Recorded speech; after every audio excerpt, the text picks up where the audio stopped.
Baik, bismillahirrahmanirrahim. Assalamualaikum warahmatullahi wabarakatuh dan selamat siang narasumber kita, Ibu Salmiati SPD MPD. Apa kabar hari ini, Bu? Alhamdulillah sehat Pak Hasbah.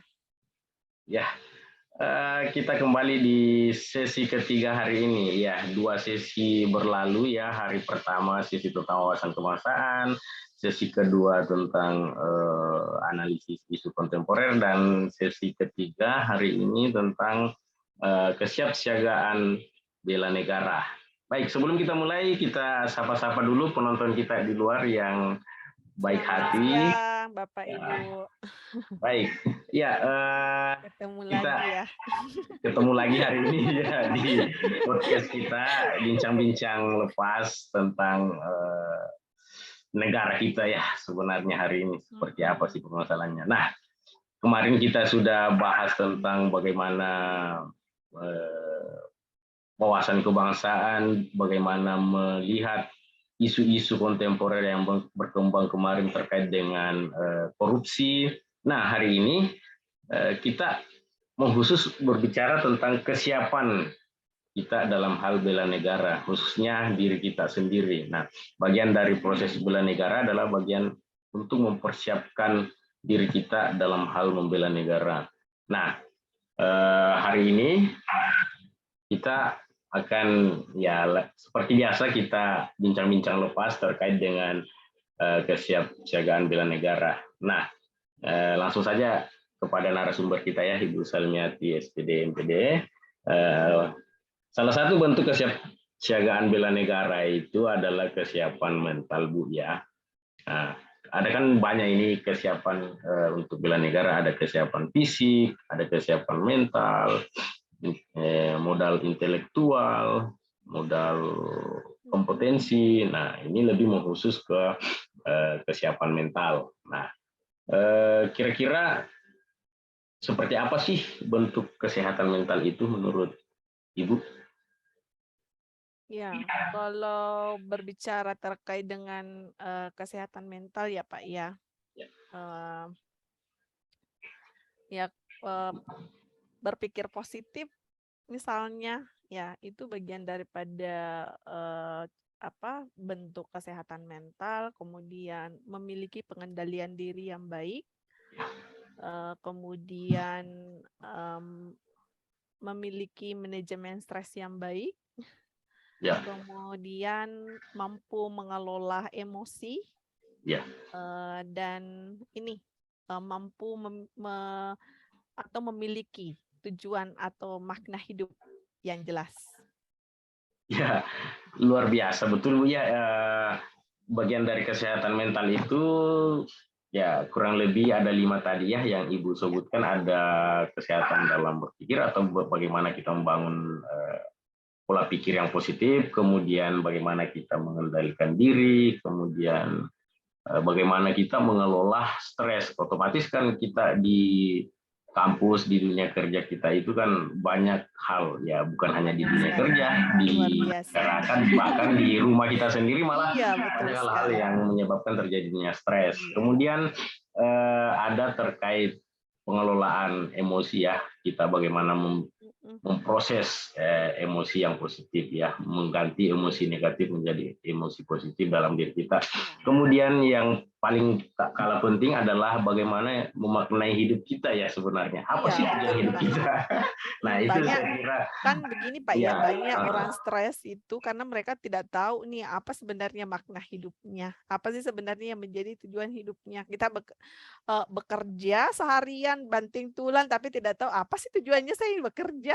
Ya akhirnya yang ada ya itu tadi ya Pak ya, stres karena tidak tahu makna hidup yang sebenarnya. Ini kerja terus tapi tidak menikmati hasil kerjanya. Itu artinya mereka tidak punya makna hidup yang sehat kan Pak ya. Kalau orang yang sehat itu ya hari ini misalnya Senin sampai Sabtu saya harus bekerja banting tulang. Tapi kalau hari Minggu ya saya harus menikmati penghasilan yang saya peroleh. Nah, mereka paham nih tentang makna hidupnya. Bisa mengatur kapan saya waktu untuk bekerja, kapan untuk keluarga misalnya, dan kapan untuk waktu me time ya, Ya, istilah anak zaman me time gitu untuk diri betul. sendiri.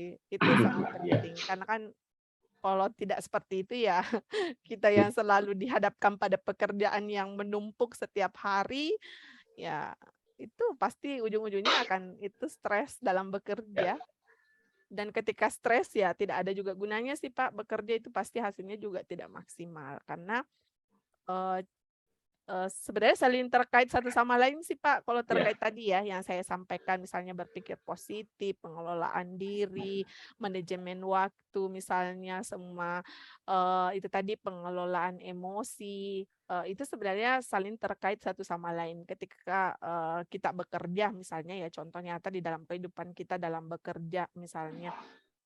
Kita tidak memiliki pengendalian diri ketika bekerja sama dengan orang lain, ada hal yang tidak sepaham dengan kita, ya yang adanya ya kita marah-marah terus. ya, Nah, pasti kan itu akan berpengaruh terhadap kesehatan mental ya, kita ya, Pak, betul, ya, betul. dan juga tentunya akan berdampak pada hasil kerja. Ya, Karena itu tadi, yang adanya ya kita bekerja dengan, penuh emosi misalnya, tidak berpikir positif terhadap suatu kejadian yang ada di dalam proses pekerjaan yang kita kerjakan bersama dengan rekan-rekan kerja, eee, tentunya itu akan berdampak kepada ini, kesehatan mental.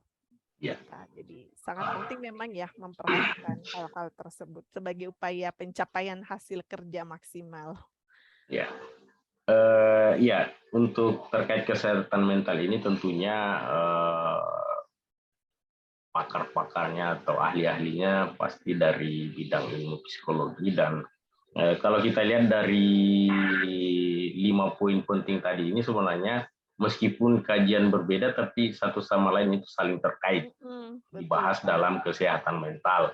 Sehingga hari ini kalau kita membahas satu persatu, Bu, ya tentunya waktu kita Ya, tidak betul, Pak. bisa selesai dan bisa sampai 5-6 jam untuk membahas Iya, semua ini. Jadi betul. hari ini kita mengkhusus terkait dengan stres, Bu, ya, bagaimana mengelola stres ini karena ini saya kira ini sangat berpengaruh ke dunia kerja terutama ya. Karena Mhm, intinya kalau kita sebagai praktisi, sebagai dosen yang mengajar di kampus tentunya ya ini bagian dari kita bela negara. Nah, bagaimana kita bisa membela negara kalau kita sendiri tidak mampu mengelola stres. Nah, kira-kira menurut Ibu sendiri stres itu apa sih? Ya, ya kalau berbicara tentang stres sebenarnya adalah, ini Pak ya, ketika kita tidak mampu menyesuaikan diri, ya terhadap perubahan yang terjadi pada diri kita sendiri, ya ataupun lingkungan ya, sehingga, biasanya ditunjukkan dengan, berbagai ini, respon-respon atau tindakan yang tidak sesuai, seperti itu. Misalnya ini, ketika misalnya, saya mengalami stres misalnya dalam bekerja, ya mungkin, saya hanya stresnya dengan pekerjaan nih, tapi karena, ada, orang lain yang misalnya mengganggu pada saat saya bekerja dan pada saat itu saya mengalami stres sehingga orang lain itu juga mendapatkan dampaknya terhadap, ini, apa, eee stres yang saya alami, ya. Jadi saya kalau secara sederhananya sih ketidakmampuan kita untuk menyesuaikan diri dengan perubahan yang terjadi di dalam diri kita sendiri. Sehingga ya. itu bisa berdampak kepada, bukan hanya kepada diri kita sendiri, tapi juga bisa menimbulkan dampaknya kepada orang lain. Ah, menarik sekali Bu Yahya. Nah ini ya, bagaimana sih sebenarnya kita mau melakukan bela negara kalau diri Heeh, kita sendiri tidak siap untuk beradaptasi betul, dengan perubahan. Nah, iya, bela negara sesungguhnya adalah bagaimana kita mampu beradaptasi dengan perubahan.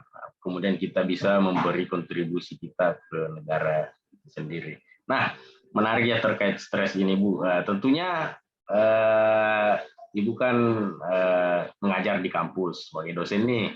Nah, kira-kira gimana sih kiat-kiat Ibu mengelola stres ini supaya tidak suntuk setiap kan hampir setiap hari ya dalam satu minggu palingan Jumat atau Sabtu atau Minggu saja istirahat. Itu pun kalau istirahat kalau ada lagi tugas di dari kampus lain atau mempersiapkan bahan ajar untuk minggu berikutnya pasti ya tidak ada waktu ya. Kira-kira gimana sih kiat-kiatnya Ibu mengelola stres dalam menghadapi dunia kerja di kampus ya, pekerjaannya di kampus ya.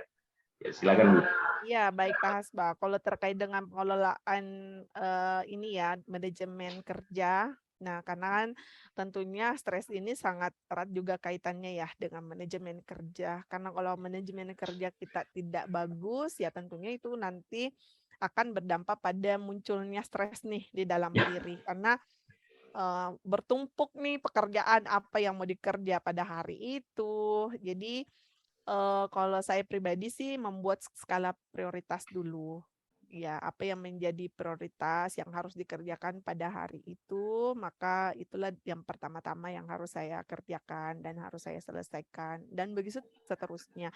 Jadi harus memang punya manajemen waktu yang bagus ya dalam penyusunan skala-skala prioritas yang harus diselesaikan terkait dengan pekerjaan. Kemudian ini Pak, jangan lupa bersyukur, iya ya, betul. bahagia gitu. Apapun pekerjaannya, seberat apapun Iya itu iya. harus disyukuri. Iya iya Jadi betul. kalau misalnya mulai bangun, bangun tidur mungkin ya Pak ya, mengingat pekerjaan yang menumpuk ya, yang harusnya dilakukan itu jangan mengerutkan kening, tapi Iya. harusnya senyum Iya iya. menghadapi kenyataan bahwa nanti saya di kampus ini, menghadapi setumpuk, pekerjaan nih. Jadi ya itu sebagai bentuk stimulus mungkin ya, Pak, ya, di dalam diri kita, ya harus, itu awali, pagi dengan senyum, kata-kata yang positif, bahwa hari ini saya pasti bisa, hari ini saya pasti, menuntaskan pekerjaan saya dengan baik. Karena kalau secara psikologisnya ya, sederhananya seperti ini, apa yang Anda pikirkan, apa yang Anda ucapkan, maka itulah yang akan terjadi. Jadi tentunya kita harus melakukan hal-hal yang baik-baiklah,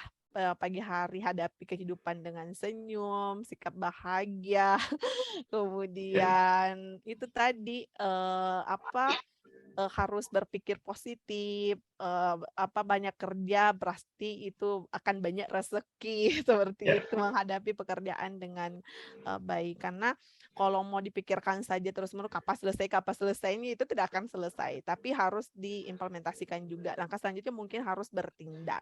Bertindak sesuai dengan skala prioritas yang pertama tadi yang saya sampaikan. Kemudian harus itu tadi, memiliki, pengelolaan emosi yang bagus ya, kenapa? Karena orang yang stres itu pasti akan mudah terpancing nih emosinya iya iya. ketika bekerja. Tadi saya sudah Ah, singgung ya di awal bahwa ketika saya bekerja dalam kondisi stres, disentil saja mungkin ya dengan, teman, dengan betul betul. kata-kata yang sederhana tapi kita cepat tersinggung nih. Iya iya. Karena itu tadi, Iya karena iya. stres yang ada di dalam diri. Iya. Jadi harus memang punya pengelolaan emosi yang Iya. bagus, kemudian, ini, ketika misalnya kita dihadapkan pada pekerjaan yang sulit, jangan kita malu untuk bertanya. Ya, terkadang kan orang menikmati stresnya, itu ya saya katakan menikmati stresnya karena tidak mencarikan solusi. Padahal kan pemicunya stres itu ya mungkin karena, selain tadi pekerjaan yang bertumpuk, karena mungkin dari pekerjaan itu ada yang tidak diketahui. Dan itu tidak menutup kemungkinan ya Pak ya, kita dihadapkan pada pekerjaan yang sulit, yang sama sekali mungkin kita tidak pernah kerja sebelumnya, sehingga ketika bekerja, "Kok saya ini ya, mumet ya, saya, ketemu jalan buntu nih." Tapi, malu untuk bertanya, akhirnya menumpuk terus-menerus stresnya. Jadi itu ya langkah yang bisa, dilakukan untuk mengelola stres. Selanjutnya mungkin ini, eee, penggunaan waktu tadi terkait dengan manajemen waktu saya sudah singgung, jangan juga kerja terus-menerus Pak ya, harus menikmati hidup. Harus, manajemen waktunya bagus, harus juga ada waktu untuk, istirahat. kalau saya sih kalau ketika bekerja stres dan saya sama sekali sudah menemukan jalan buntu, saya istirahat sejenak dulu Pak, tarik nafas, relaksasi. Atau perlu kalau kalau memang tidak terlalu mendesak pekerjaan untuk diselesaikan pada hari itu ya saya istirahat dulu, tidur dulu. Setelah itu, setelah fresh ya baru saya kembali bekerja. Kalau itu di rumah, tapi kalau di kampus tentunya ya kita istirahat sejenak mungkin, bicara-bicara dengan teman-teman, bercanda, agar kembali pemikiran bisa kembali normal begitu. Setelah itu Betul. ya kita langsung fokus dengan pekerjaan yang sudah, yang harus selesai pada hari itu juga. Kemudian ya menciptakan lingkungan kerja yang nyaman ya Pak ya, Ya, heeh, dengan teman-teman, jangan menjadi, misalnya saya selaku pimpinan prodi nih, jangan menjadi orang yang sok tahu, gitu. ya, Kalau misalnya memang tidak tahu ya bertanya, manfaatkan, tenaga kerja yang ada, rekan-rekan sejawat yang memiliki kompetensi yang mumpuni untuk membantu kita dalam bekerja. Itu yang mungkin juga menjadi faktor stres karena semua pekerjaan mau dikerja, biar bukan ya, kemampuannya, mau semua dikumpul karena takut nih berbagi kan mungkin, ya, eee di dalam pekerjaan itu ada mungkin ya, anggara atau apakah, ya, ada juga karena mau cari namanya mau baik terus, akhirnya semua pekerjaan biar bukan bidangnya mau juga diambil. Padahal iya, kan iya, harusnya, harus bekerja sesuai dengan tupoksi yang, seharusnya. Manfaatkan rekan sejawat yang memiliki kemampuan kerja. Dan ini mungkin ya yang harus, terkait tadi yang saya sampaikan bahwa, harus tahu di mana batasannya. Jangan juga terlalu serakahlah dalam bekerja dan banyak biasa yang menjadi pemicu stres karena, belum lepas ini harus kerja iya, ini iya, iya, lagi karena terlalu banyak. Ini mungkin terkait dengan multitasking itu ya, Pak, ya? iya, betul sekali. Apalagi saya nih selaku ibu rumah tangga juga, urus anak, kalau terlalu banyak pekerjaan yang mau diurus, pasti ada pekerjaan yang terbengkalai dan itu yang biasa menjadi pemicu stres.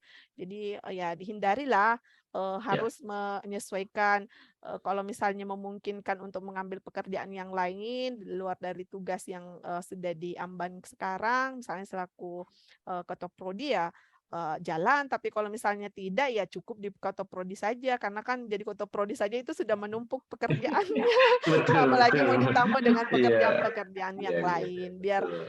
itu tadi, untuk menciptakan hidup yang Ya, sehat, ya harus membangun cara berpikir positifnya, ya, harus memiliki kemampuan pengelolaan emosi yang baik, dan terutama dalam bekerja harus memiliki manajemen waktu dan pola kerja yang, efektif.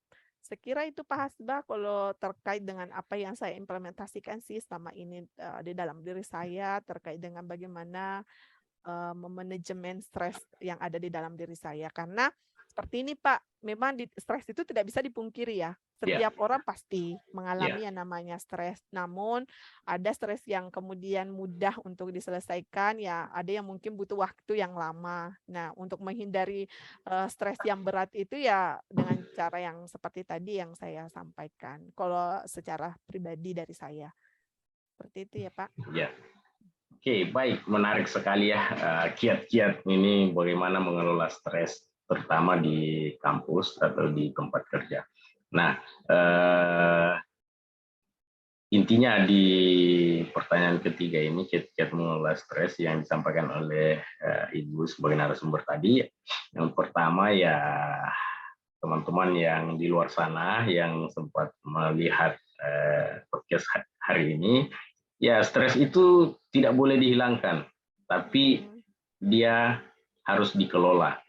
Tidak ada orang yang tidak mengalami stres, tapi yang terpenting adalah bagaimana kita mengelola stres itu. Nah, tadi sudah beberapa kiat-kiat disampaikan oleh Ibu narasumber kita. Ya, yang pertama itu ya senyum. Apapun masalahnya, senyum. Iya, Jadi, makanya saya rajin ya, tersenyum, Pak, meskipun betul. dalam hati saya menangis. Ya, betul sekali, Bu. Jadi kuncinya salah satu cara mengelola stres itu adalah senyum. Jadi pernah salah satu dosen saya mengatakan bahwa kalau kita ingin menciptakan mental yang sehat atau Mhm, hidup yang positif itu adalah setiap pagi sebelum kita keluar berangkat kerja itu minimal 10 kali kita ketemu dengan orang dan tersenyum. Itu caranya dia, kiat-kiatnya dia untuk menciptakan pola mental yang positif. Nah, yang kedua tadi ya bagaimana kita memanage pekerjaan itu sendiri.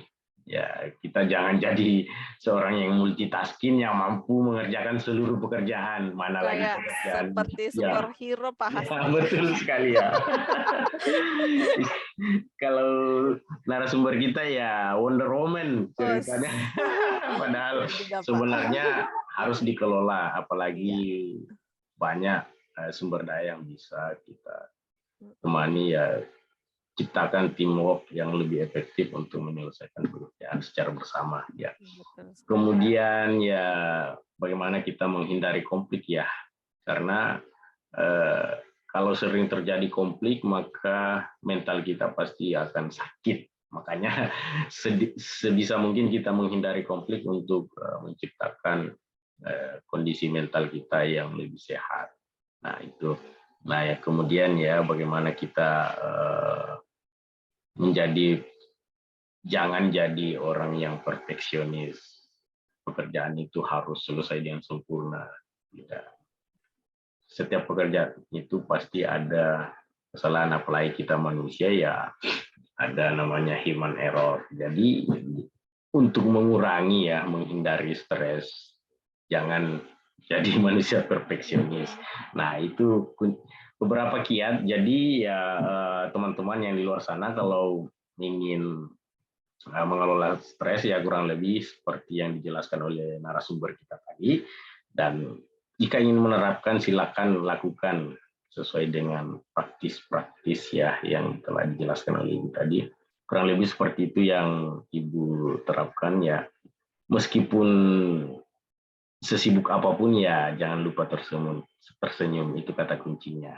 Jadi senyum dan Yang jelas jangan senyum sendiri, karena kalau senyum sendiri bahaya. ya, itu bagian dari proses untuk mengelola stres. Jadi pada intinya untuk sesi kita hari ini adalah bagaimana kita mulai dari senyum itu bisa melahirkan sebuah mental yang sehat. Kemudian dari mental sehat itu kemudian kita bisa berkontribusi di dunia kerja sehingga menghasilkan pekerjaan yang baik, yang efektif, sehingga ada kontribusi kita dalam hal membela negara. Nah, kesiapsiagaan bela negara itu salah satunya adalah menciptakan kesehatan mental. Bagaimana kondisi mental kita yang sehat. Nah, karena kita dibatasi oleh waktu, jadi untuk sesi ketiga hari ini ya cukup sampai di sini bincang-bincang kita di podcast kita kali ini. Kita ketemu di podcast berikutnya. Ya mungkin bisa saja narasumber yang sama atau narasumber yang berbeda kita lihat nanti di video berikutnya. Ya, sebelum saya akhiri, saya ucapkan banyak terima kasih kepada narasumber dan kepada teman-teman semua yang menyaksikan. Selamat siang dan terima kasih Ibu Salmiati SPD MPD ya karena meluangkan waktu untuk bincang-bincang hari ini. Saya kira cukup sekian pertemuan kita hari ini. Assalamualaikum warahmatullahi wabarakatuh.